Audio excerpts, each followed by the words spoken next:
One of the most exciting things in my garden is that I'm starting to find more and more of these. See these little eggs on little strings? These will hatch into insects that will take care of a whole heap of the problems in my garden without me having to lift a finger.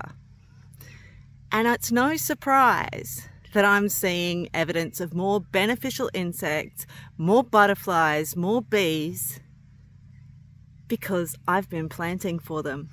And today I'm going to share with you 5 of the plants that I use to bring all these beneficial insects into my garden. And by the way, the beneficial insects also bring the birds. If you like what I'm doing here, don't forget to like and subscribe. Let's get into it.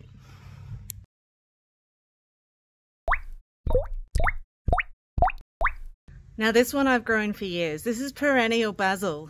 It looks like Thai basil, but it's not. This one flowers all year round and it is perennial. It lives for 2 to 3 years. It's extremely easy to grow from cuttings. I've grown it in all my gardens and I love it because it feeds the bees all year round. I also get tons of tiny little butterflies on this, and it's regularly full of things like praying mantis and stick insects. It's a fantastic plant. If you want pollinators, if you want beneficial insects, you need Perennial Basil. And the best thing is, it's a sterile hybrid, so it'll only grow where you want it. I could hardly do an Australian beneficial insects video without bringing in the beautiful grevillea. Grevilleas are nectar of the gods for the bees. Pun intended. Sorry. This is Exora and the butterflies just love it. It's a great hiding place for some of the predators like the lacewings and the praying mantis. Fantastic plant, grows into like a shrubby bush that's just taller than me.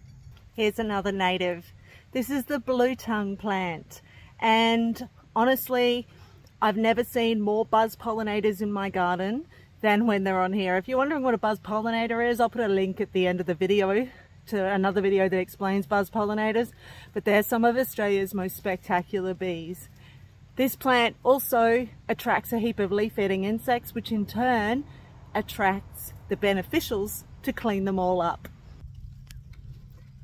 These beautiful pink delights bring in so many beneficial insects. They're pentas and they're extremely easy to grow.